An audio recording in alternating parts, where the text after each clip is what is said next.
ሰላም ጤና ይስጥልን የሐሳብ ዴሊ ቤተሰቦቻችን በዛሬው ይዘንላችሁ የመጣነው ስለ መካከለኛው ምስራቅ ጦርነት ነው። ይህ ጦርነት አሁን ላይ ወደ ሙሉ ጦርነት በማደግ እንዲሁም ተሳታፊዎችን እየጨመረ ይገኛል። ዓለም አቀፋዊ ቀውስነቱም በዛው ልክ እየጨመረ ነው። ተባብሶ በቀጠለው የመካከለኛው ምስራቅ ጦርነት ላይ መንግስታት አማራጭ እየፈለጉ ነው። በዚህም የተነሳ መንግስታቶች ሰራተኞች ከቤት ሆነው የሚሰሩበትን መንገድ እንዲሁም በፈረቃ የሚሰራበትን መንገድ እያፈላለጉ ይገኛሉ።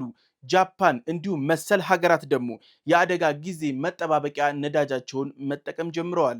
በመካከለኛው ምስራቅ ጦርነት የተነሳ ሆርሙዝ ሙሉ በሙሉ በመዘጋቱ የአውሮፓ ሀገራት አሁን ላይ አማራጭ እየፈለጉ ነው። የመጀመሪያው አማራጫቸው ደግሞ የኑሮ ውድነቱ በከፍተኛ ደረጃ ስለጨመረ ኢንፍሌሽን አንገብጋቢ የተባለ ደረጃ ላይ ስለደረሰ ድጎማን ለመጀመሪያ ጊዜ ሙሉ በሙሉ መተግበር ጀምረዋል። በዚህም የተነሳ መካከለኛና ዝቅተኛ የኢኮኖሚ ደረጃ ላይ ያሉ ሰዎች ምናልባትም እፎይታን ያገኛሉ ተብሎ ይጠበቃል። አብዛኛው ሀገራት ዩኒቨርሲቲዎቻቸው የትምህርት ማስተማርን ሂደት እንዲለውጡ እያስገደዱ ነው። አሁን ላይ ኦንላይን አማራጭ እየተደረገ መጥቷል። በዚህም የተነሳ አብዛኛው ዩኒቨርሲቲዎች ባደጉ ሀገራት ያሉት ወደ መዘጋት ደረጃ ተቃርበዋል። ትምህርት እየሰጡ ያሉት በኦንላይን እያደረጉ ነው። ይህ ደግሞ የሚያደርጉት የትራንስፖርት ምልልስን ለመቀነስም ጭምር ነው። እንዲሁም ሀገራት የሀገር ውስጥ በረራዎችን ሙሉ በሙሉ ወደ ማቆም እየደረሱ መጥተዋል። ይህንን እያደረጉ ደግሞ ያሉት ዋጋው እየጨመረ ስለሆነ እንዲሁም የነዳጅ እጥረቱ አሳሳቢ የተባለ ደረጃ ላይ ስለደረሰ ነው። የውጭ ሀገራት ጉዞዎች ወሳኝ ካልሆኑ እንዲሁም ሙሉ በሙሉ መንገደኞች ካልተሟሉ በረራው የማይጀመር ሆኗል። ዶናልድ ጄ ትራምፕ የሰጡትን የቀነ ገደብ ጊዜ አሁን ላይ ዳግም አራዝመዋል። ትራምፕ ድርድር ላይ እንዳሉም አሳውቀዋል። በዚህ ሰዓት ላይ ቴሄራን ግን ይሄ ነገር ውሸት ነው እያለች ነው። ነገሩ ምንም አይነት ድርድር የለም እያሉ ነው። ኢራን በመካከለኛው ምስራቅ ያሉትን ሁሉንም የኃይል ማመንጫዎች፣ ማሰራጫዎች እንዲሁም የውሃ ማጣሪያዎችን የመምታት አቅም እንዳላት አሳውቃለች። በዚህ የተነሳ ዶናልድ ጄ ትራምፕ ውሳኔያቸውን ዳግም አጢነውታል። ያጤኑትም ደግሞ በመካከለኛው ምስራቅ ቀውሱ ግዙፍ ስለሆነ ነው። በመካከለኛው ምስራቅ ያሉ ሀገራት የኃይል ምንጫቸው ሙሉ በሙሉ የሚወድም ከሆነ ምንም አይነት እንቅስቃሴ የማይኖር ይሆናል። ምክንያቱም የአየር ሁኔታው በጣም ሙቅ የተባለ ነው። በዚህም የተነሳ እነዚህ የመካከለኛው ምስራቅ ሀገራት አብዛኞቹ የአረብ ሀገራት ያለ ኤሲ መኖር አይችሉም። እንዲሁም በዚህ ቦታ ላይ ምንም አይነት ወንዞች የሉም። በዚህም የተነሳ ውሃውን አጣርተው ከባህር ነው የሚጠቀሙት። እነዚህ የባህር ማጣሪያዎች ከተመቱ ደግሞ ቀውሱ ግዙፍ ይሆናል። የሰው ልጅ ከምግብ በላይ ውሃ በጣም አንገብጋቢው ነው። ስለዚህ በዚህ የተነሳ ዶናልድ ጄ ትራምፕ ሳይወዱ በግዳቸው ውሳኔያቸውን ዳግም አያጤኑት ይገኛሉ። Hours after US President Donald Trump announced a 5-day pause on striking Iran's critical energy infrastructure, Tehran pushed back, flatly contradicting Washington's version of events.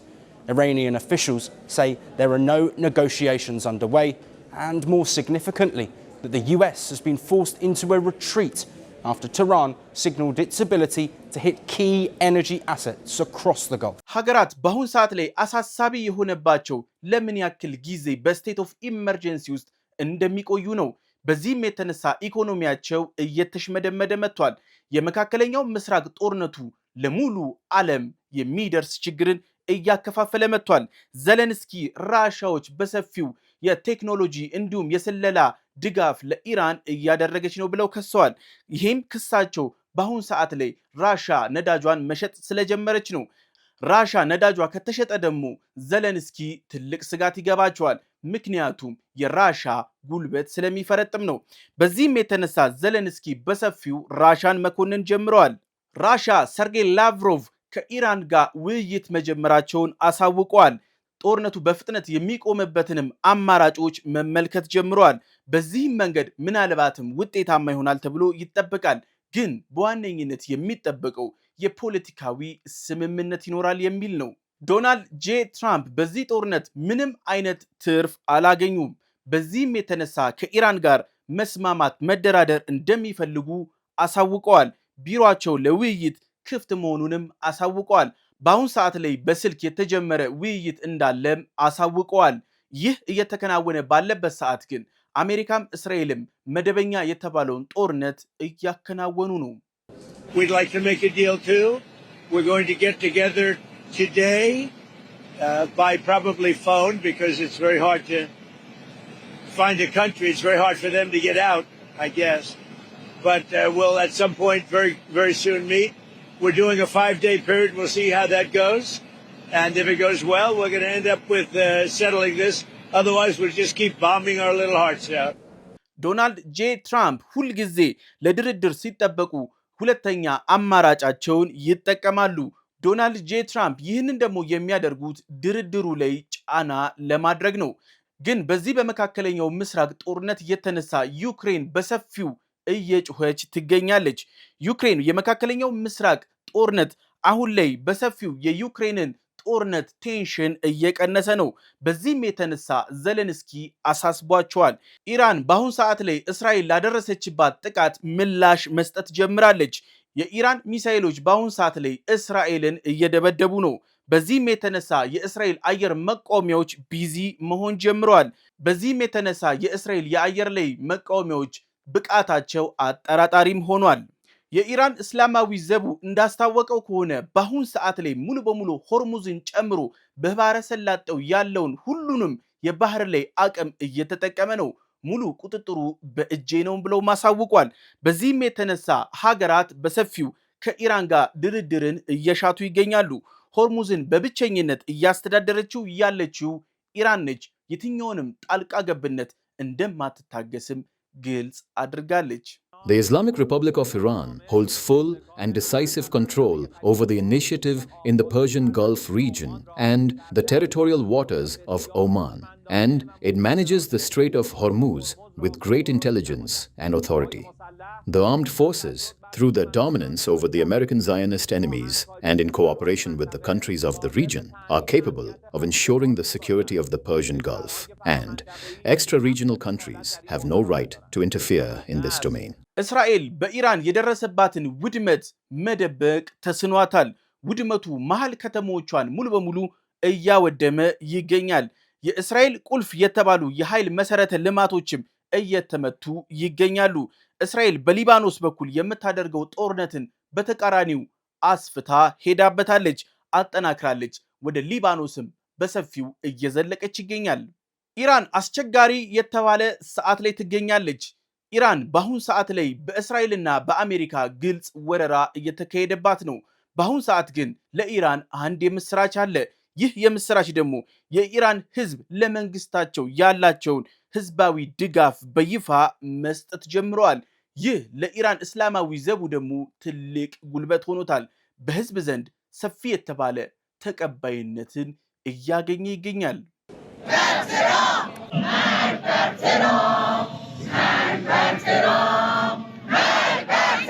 አሜሪካና እስራኤል በጥምረት የኢራንን የኢነርጂ መሰረተ ልማቶች እያወደሙ ይገኛሉ።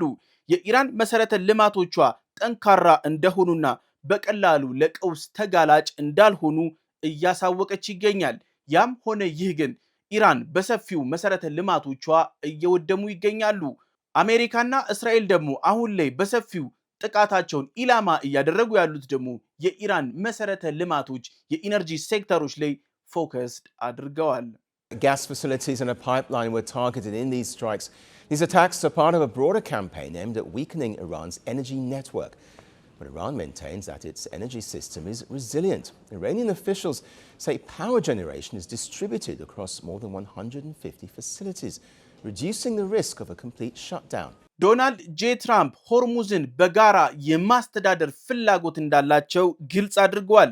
ትራምፕ እንዳሉት ከሆነ አብዛኛው የኢራን አመራሮች ሞተዋል፣ ለውጥ በቅርቡ መምጣቱ አይቀርም እያሉ ነው።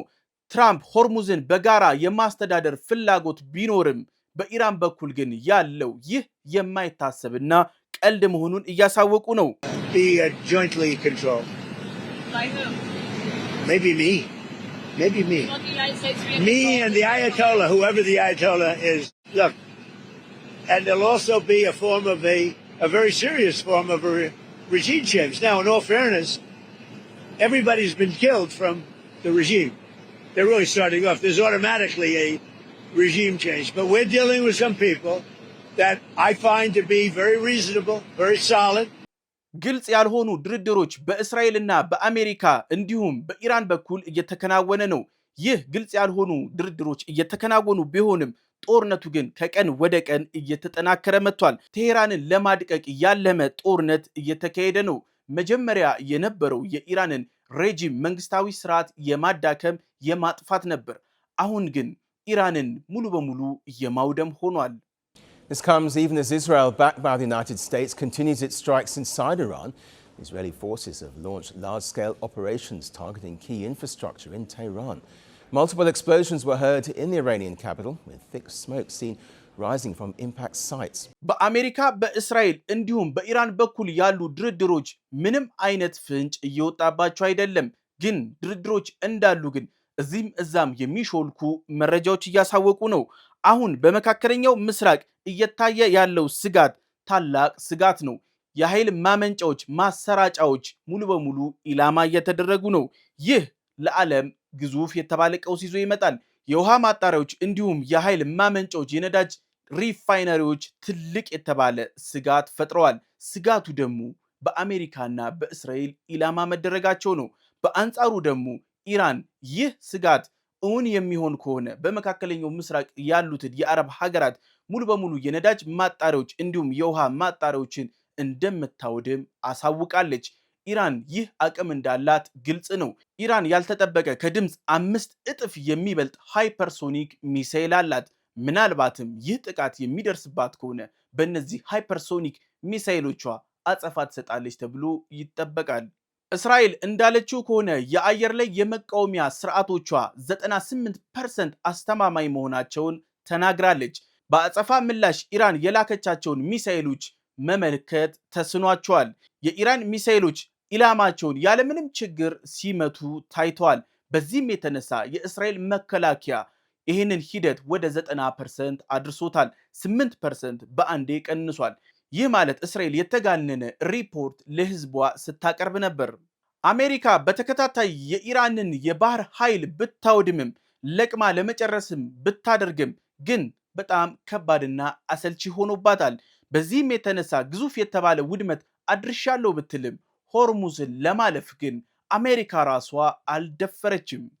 በሆርሙዝ በኩል የአሜሪካና የአጋሮቿ መርከቦች ማለፍ ያልቻሉት የኢራን የባህር ኃይልን ሰግተው አይደለም። ኢራን በሰፊው ያሰማራችው የባህር ውስጥ ድሮኖች ተፈርተው ነው።